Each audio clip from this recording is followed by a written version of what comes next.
This episode is brought to you by my grad school femtoring collaborative workshops. If you're a first-gen scholar looking to transition from academia to industry, I've got just the thing for you. On October 2nd at 4 p.m. Pacific Time, I'll be moderating a virtual workshop called From PhD to Paycheck, Tactical Approaches to Transition into Industry Careers for First-Gen Scholars. I'm teaming up with my dear friend, Doctora Esther Trujillo, a research professional and recovering academic who made the leap from being a professor to a corporate research leader at J.P. Morgan Chase. She's sharing all the goods, from networking techniques that actually work and are introvert-friendly, to writing a winning resume, and even creating multiple backup plans while you're still in higher ed.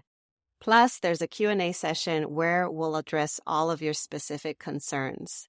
The best part, if you can't make it live, you'll get access to the recording within 48 hours. Join us and learn how to leverage your unique perspective as a first-gen scholar in the industry world.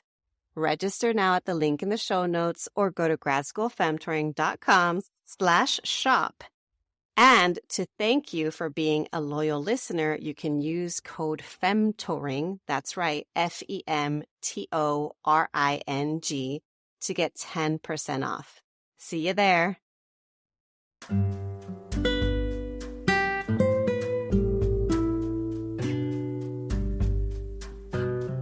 Welcome to the top global ranked and award-nominated Grad School Femtoring podcast, the place for first-gen BIPOCs to listen in on conversations about grad school and growth.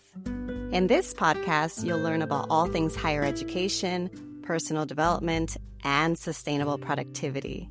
This is Doctora Yvette Martinez-Vu, and I will be serving as your femtor, providing you with tips and tricks and everything else you need to know to successfully navigate grad school and beyond. For over 14 years, I've been empowering first-gen students of color along their personal and professional journeys, and I'm really excited to support you too. This is Doctora Yvette coming to you with another solo podcast episode. And today's topic is on how to plan for a career outside academia. I've been debating whether or not to also call it "You Are Being Sold a Lie," how to plan for a career outside academia. And this subject, what I'm going to be covering today, which is talking a little bit more about academic career pathways and the academic apprenticeship model of training you to become a tenure-track professor and the rise of adjuncts, or what some call the adjunctification of academia, and unfair labor practices that exist in colleges all over the country. So this is a grim episode, but it's also a very real situation that's happening. And I think it's important for my listeners, most of whom I know, y'all are young or early in your careers. You are, an undergrad, transitioning between undergrad and debating on going to grad school, or you're currently in grad school and trying to finish up. It's important for you to know what's going on. Now, if what I say doesn't sound 100% clear, I'll just preface this episode by saying that I am right now recovering from a migraine. There are days that I wake up, every day I wake up feeling sick, just from my chronic illness. But there are days that I wake up and I've got a debilitating migraine so bad that I'm practically throwing up from the pain and the nausea. Like, light hurts, sound hurts, everything hurts. It's hard to get up and get ready. And I take medication. I do all the things that have been recommended by doctors and specialists. And yet there are days that it just doesn't fully go away. And so this happens to be one of those days where my migraine is starting to go away, but it's still kind of lingering. And it makes it hard sometimes to 100% be kind of as articulate as I typically am. And I'm not always the most articulate, just to say that, because I don't write scripts for my episodes. I like to speak off the cuff. That is my preferred style of podcasting. Yeah, sometimes I make a little bit more sense than others. But let's get started with the topic. You are being sold a lie. Why am I saying that? I think that line, that phrase, some of us have heard it before, and it applies across a lot of different things, whether it's, something that you were taught growing up as a child. Like for me, when I was a child, I was taught that going to college was the solution to everything, was my way out of poverty, was my way.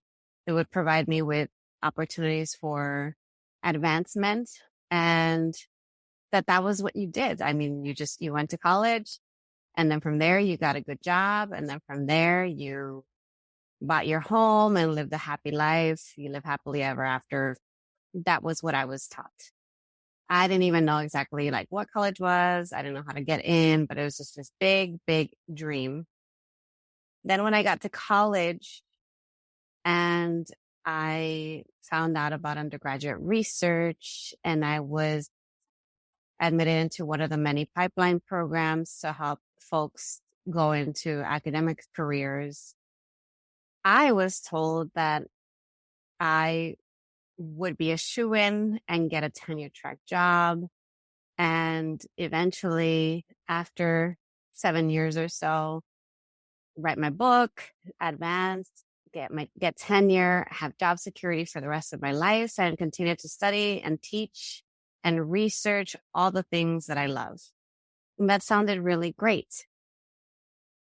Unfortunately, though, that was not the case and continues to not be the case. Whereas at one point, you could have expected to get a tenure track job and receive tenure and advance in your career. And that was the expectation after getting your PhD. Nowadays, that's not reflective of the job market. So what's going on? What has been going on for a while now, and now I wish I would have pulled up the stats about when this got started, but I wouldn't be surprised if it was in the 90s and early 2000s that this got started, is the rise of adjuncts, the rise of adjunct professors, contingent part-time professors. Now you could associate them as the gig employees of the university. Currently, at least from 2020, it says that nearly, how many? 80?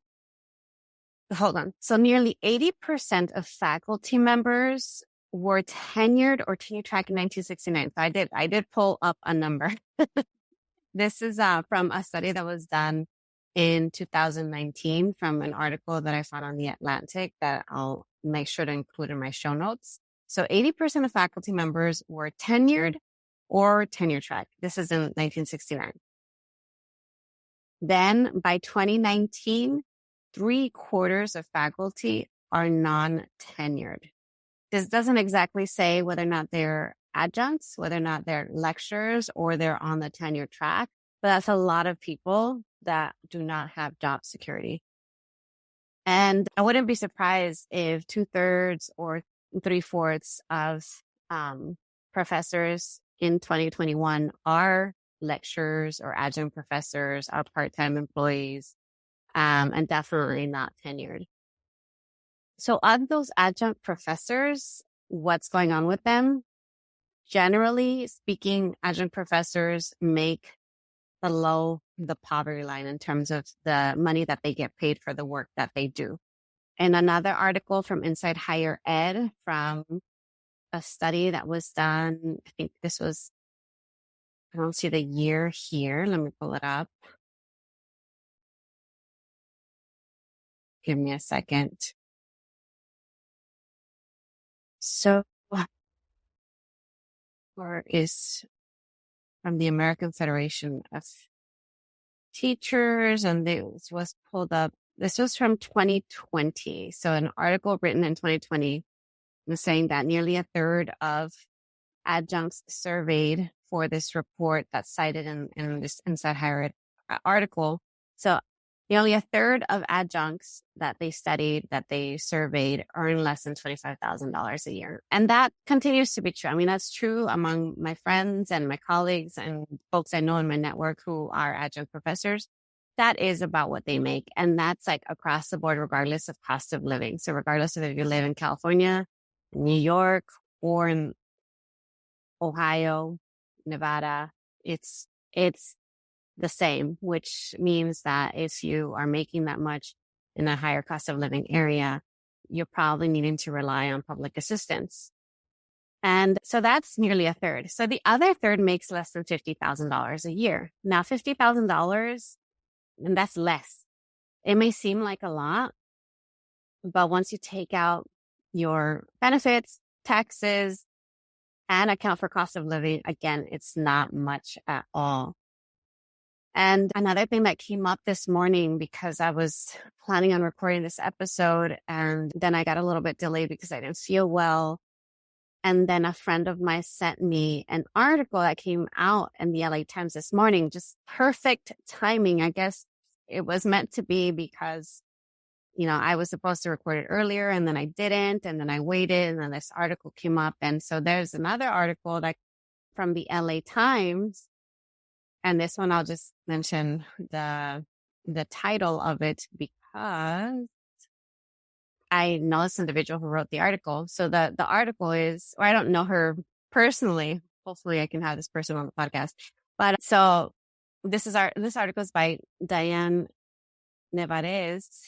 It says, UC churns through a quarter of its lectures a year. Why I was forced to move on. So this one just came out November 9th. So by the time you listen to this podcast episode, you can say, okay, it came out yesterday. You might want to read it if you're interested in it. Again, I'll put it in my show notes.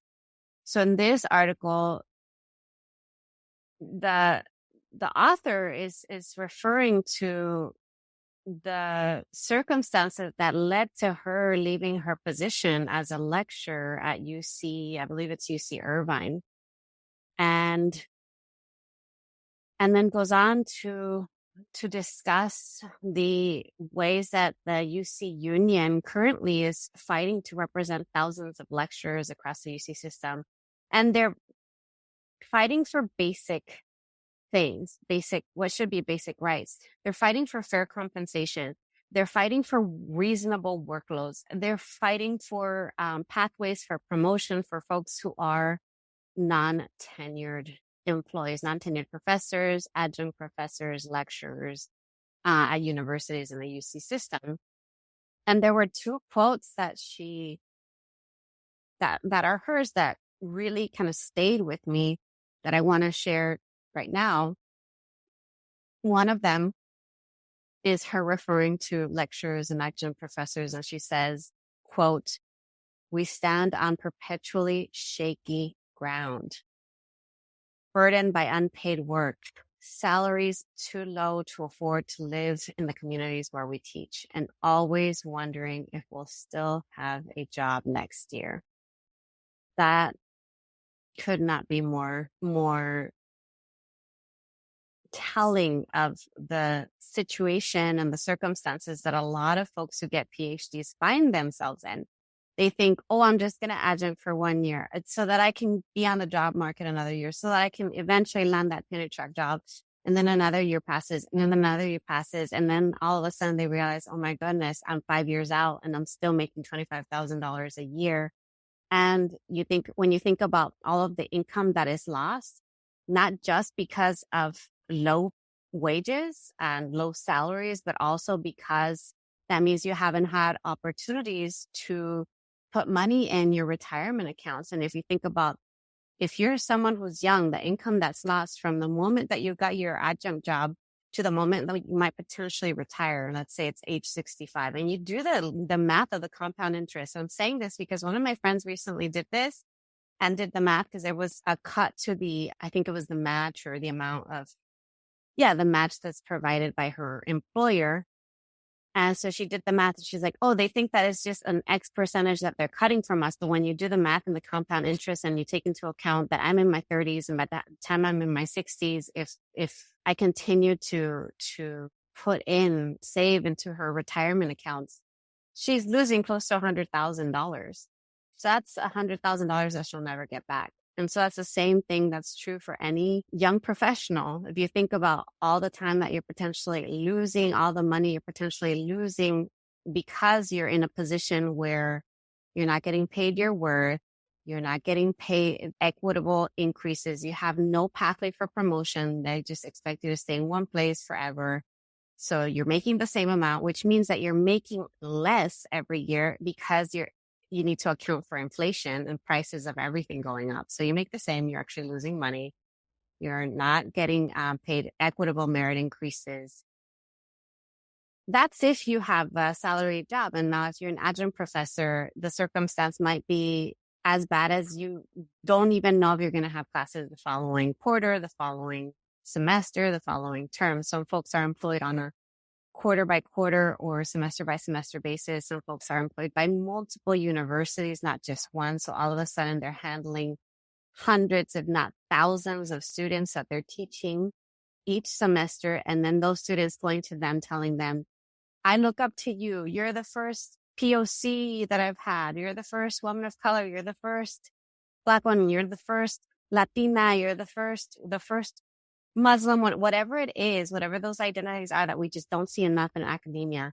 And they're going to you and seeing you as a role model and wanting to be just like you. And then behind closed doors, you can barely pay your bills. You can barely pay your rent. You commute a really long time. You're living with your parents. You're working multiple jobs. This is not what I want from my listeners, from my femtees, from my friends, from my community. So I may not be saying that this as clearly as I know that I could, because I'm not feeling that great. But I also think that this message is important no matter how I say it, and that someone needs to tell you this, because odds are your professors are so overworked that they don't have the time to tell you about it.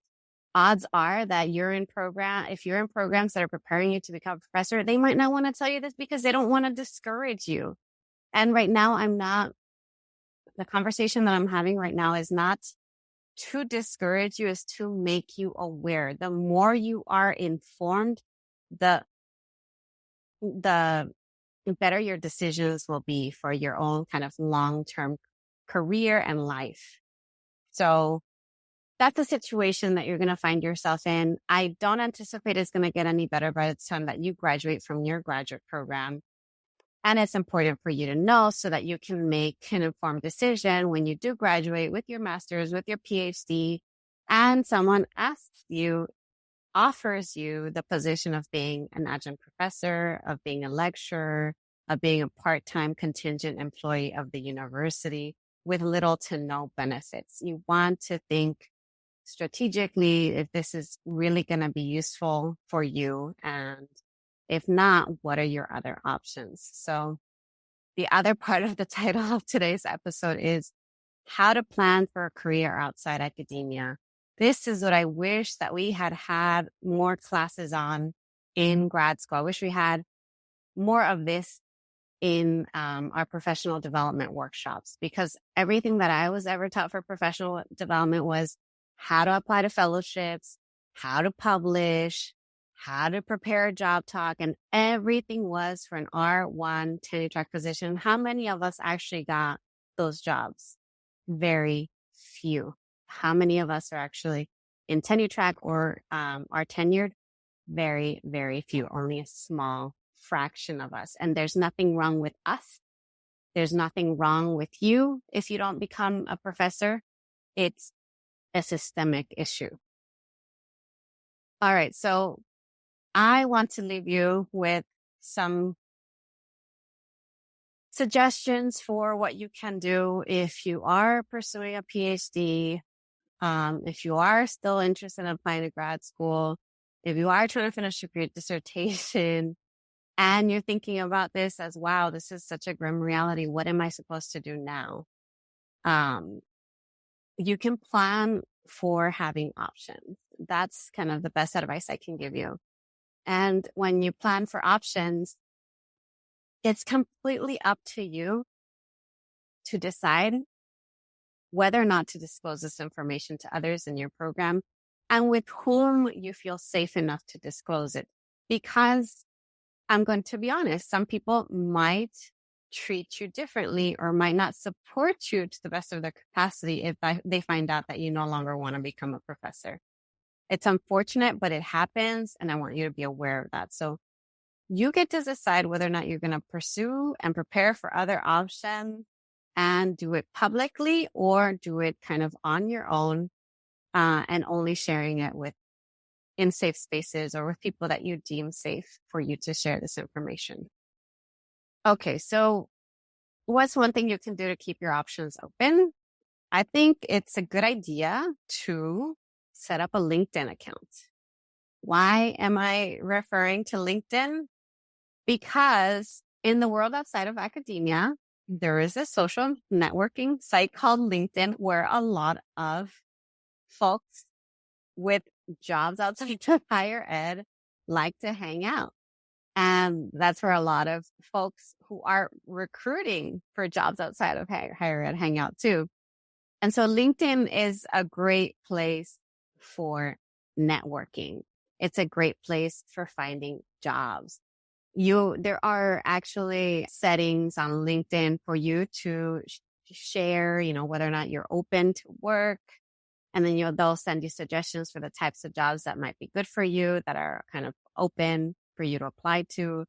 There are settings where you can look up, different companies and individuals at different companies and find out. So, who has a similar background as me, who went to the same undergrad as me, who had a similar major as me and landed this job with this company or at this nonprofit or got this internship. So, and I suggest kind of messing around a little bit more with LinkedIn, setting up, your professional kind of LinkedIn resume and starting to connect with people. And it's not unusual. It's not strange to send connections, with people that you're interested in their career path. It's also not unusual to reach out to folks who are in jobs that you're interested in and have a couple of informational interviews. You can do this at any time on your own. You don't have to tell anybody about it. Nobody else needs to know. It's even, now in the world of Zoom, it's kind of nice that you can have these meetings with people all over the country. It doesn't have to be in person. And take notes and ask them, how did they land their position? How did they prepare for it? What kind of pivots did they make? What kind of skill sets did they gain? And all of that will help you position yourself to become more competitive for the job market outside of academia. And the great thing about networking too is not just that you'll learn and gain really valuable advice from people, but then you're extending your network so that if they know that you are interested in jobs, if they remember you, they're going to send you job ads or they're going to refer you to speak to someone else who might have an opening. So it's just good to get in the practice of trying to network, getting out of your comfort zone and reaching out to people. And it doesn't hurt to ask for 15, 20, 30 minutes of their time for an informational interview. I get them all the time. I would get them in my previous jobs too, people randomly reaching out to me to meet with me for an informational interview. And of course, I almost always say yes. And if I say no, I reschedule it. It's usually because of a conflict.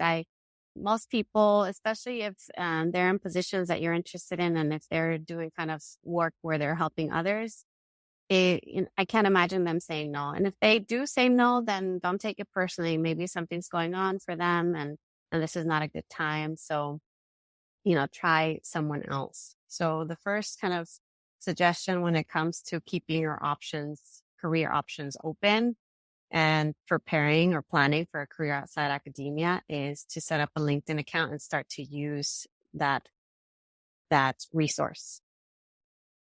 Another related suggestion is to join online communities. What do I mean by that? There are groups, there are Reddits, there are Facebook groups, all for people who have left higher education. There are groups for folks who have left student affairs, for folks who have left academia and professor jobs. And, sometimes it can be a little bit triggering to be in some of these spaces because folks have dealt with a lot of trauma and have dealt with a lot of toxicity and perhaps even worse situations than you encountered. But I think it's worthwhile to be in these spaces because a lot of times they share really valuable career advice, job application advice, job ads. There are folks in there who have transitioned out, who have a similar background as you. You can reach out to them, you can connect. So, in a similar vein as joining LinkedIn and networking, the same can be said about joining certain groups, whether it's via Facebook, whether it's via, I don't use Reddit, but whatever a social media platform that you use, there's, a lot of conversations going on Clubhouse. I'm new to it, but learning. There's also a lot going on academic Twitter. Also, I'm also new to it and also learning. In fact, one of my former students is going to teach me a little bit more about how to get better at using Twitter. I'm so excited to meet with him. But yes, so just open yourself up to learning from others, connecting, using websites and apps that you previously probably didn't use, all with the intention of learning and networking and community building. All of this is going to help you, again, keep your options open. Now, the third thing I want to recommend while you're still a student is to apply for jobs. If you have the capacity to do it, to apply for part-time jobs that are out or higher ed adjacent. Why do I say that? Because that's just another option. So just like learning about jobs outside of academia is another option, getting a job that's within academia, that's not necessarily a professor position, might be a good option for you. It might or it might not. It really just depends, but it's good to gain that work experience. Why? Because you'll learn what it's like to be part of an office setting, to serve others, to do programming, curriculum development, public speaking, creating workshops. All of that is going to be really good, professional work experience for you. And an extra kind of pro tip that I would offer you is if you are in one of those positions as an undergrad or as a grad student, and you have a supervisor who's in a position that maybe you might be interested in securing in the future, I would recommend advocating for yourself and specifically asking for professional development opportunities. And you could potentially even ask your manager to get trained on things that they do. Maybe they are the ones that manage budgets, or they're supervising others, or they're the ones creating the curriculum. If you can ask them, once every term, having a session with them where it's a skills sharing session and, they're teaching you how they do something, or you can assist them in one of, the many tasks that they work on, all with the effort of you learning this new skill. I don't see why not. If your manager is someone that is invested in you as an individual and cares about you and your own growth, professional growth, I don't see why they would say no. Obviously, there might be boundaries. There might be some things that are like, oh, I don't feel comfortable sharing this part of the job with you. But there's always a way to kind of reach a compromise for them to help you and teach you and train you. I know that's something that I would constantly offer the folks that I supervised in the past. I would ask them, like, if there's anything you'd like to learn, anything you'd like to create, anything you'd like to develop, anything you want me to share, I was all ears, open and willing to train them, to teach them.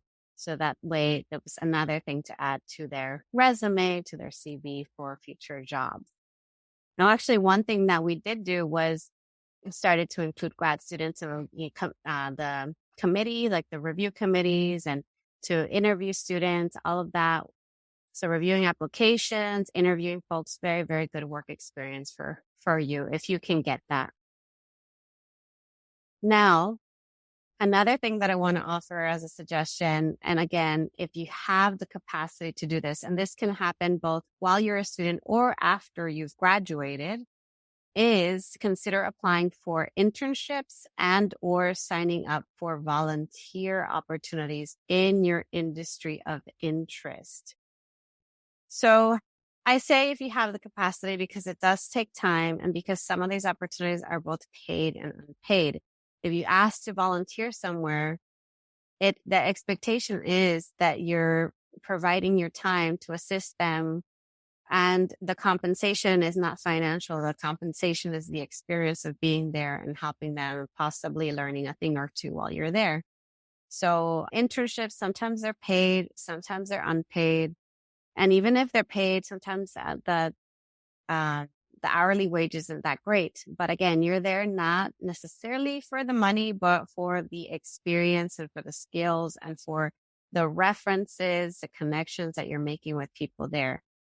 You might not have the capacity to do this. Maybe you can't take on an extra thing that's unpaid because you have bills to pay, but just know that this is an option. I have a friend who is currently volunteering 2 hours a week at a nonprofit. It's 2 hours. It seems completely kind of doable for her and her schedule.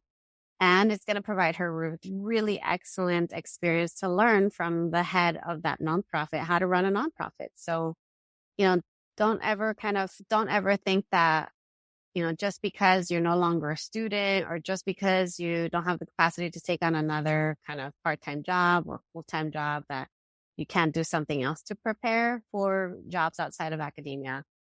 There are a ton of people who would be more than glad to have you on as a volunteer to teach you their skills and ways in exchange for you helping them with their work. In fact, I'm happy to take volunteer for grad school femtoring. Offer some femtoring in exchange for, kind of like a skill sharing. So take that off of your kind of options of, you can always volunteer or apply for internships or create your own internship. Go out and pitch yourself to someone and say, hi, I'm interested in X, Y, and Z. I know there's there might not be any openings right now, but I'm happy to be an intern in exchange for learning X, Y, and Z, So I have heard of people doing that. In fact, I would help students do that and create their own summer research internships. Reach out to professors, send a pitch, and then say, I'm not asking you for any money. In fact, my program's going to sponsor me, so you don't have to pay a single dime, and I will help you with your research. So similarly, you can pitch yourself for a volunteer and internship opportunity.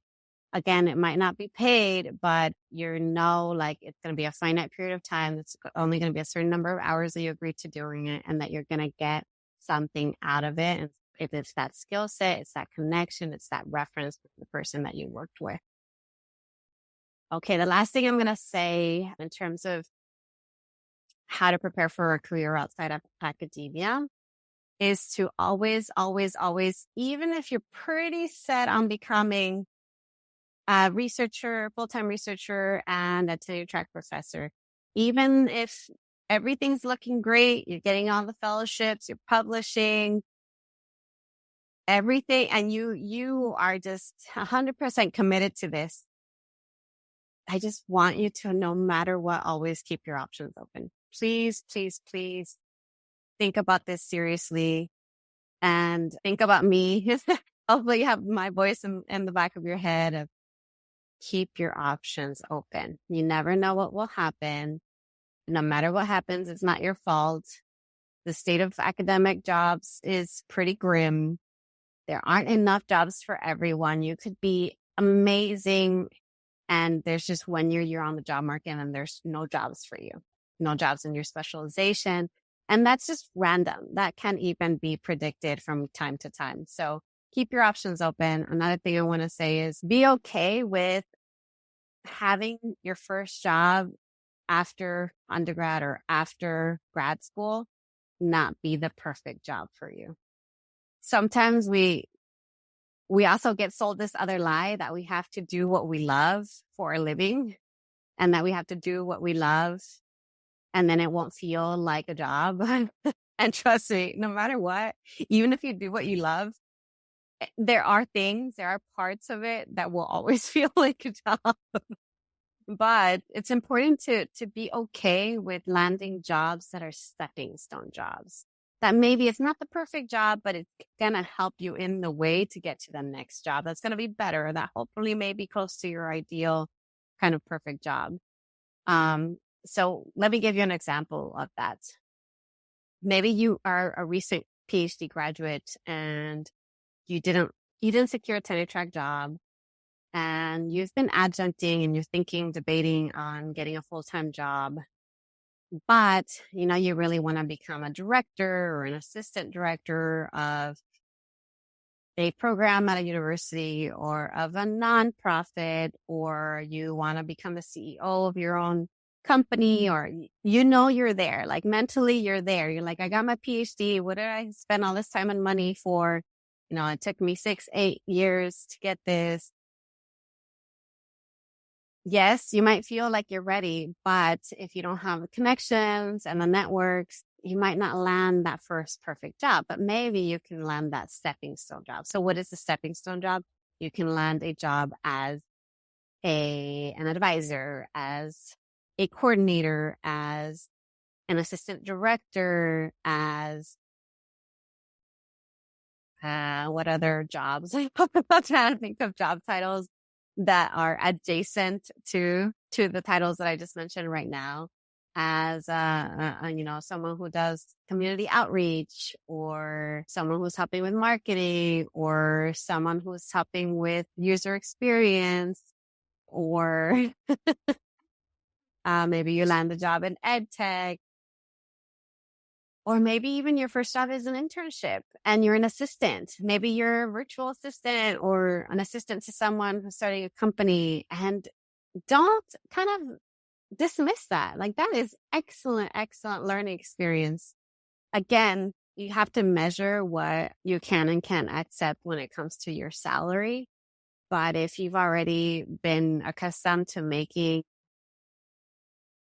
poverty line salary as a graduate student and similar as an adjunct professor, most likely a lot of jobs out there, including jobs actually like working in retail or working in the food industry, might make the same or possibly even more than what you're used to making. So I just want to kind of like put that out there, have that information on your mind, that you might be getting trained for a research position. You might be getting trained to become a tenured professor. And there's a good chance that it might not work out, even if you do everything perfectly. And I don't think it's okay for you to not have someone tell you that it's okay to have other options, so that when the time comes and you do have to consider them, you know what to do and you feel a little bit more empowered. I know I do, because I know I can pivot at any point in time. I was able to take the courageous step of leaving my former position to do this, what I'm doing now. And if in a year, 2 years, 3 years, this doesn't work out, I know that I can again pivot. I can again land another job, because I'll follow my own advice. And it's in following my own advice that I've gotten this far, and I continue to be able to provide for myself and my family in some way, shape, or form. So I hope for the best for you and for your circumstances. And I hope that you will kind of take my advice, take it to heart, and always keep your options open. All right. Thank you so much for listening, and I will talk to you all later. Thanks so much for joining me in the Grad School Femtoring podcast. If you like what you heard, here are 4 ways you can support the show. The first is to make sure you're subscribed and leave a review on Apple Podcasts. If you email me a screenshot, I'll send you a surprise freebie. The second way is to get your copy of my free Grad School Femtoring resource kit, which includes essential information to prepare for and navigate grad school. You can access it at the link in today's show notes. The third way to support my show is to follow me on social media. You can find me on Instagram with the handle @GradSchoolFemtoring and on LinkedIn by searching my name. The last way to show your love is to order a copy of Is Grad School for Me, my graduate school admissions book for first-gen BIPOCs. Thanks again for listening, and until next time.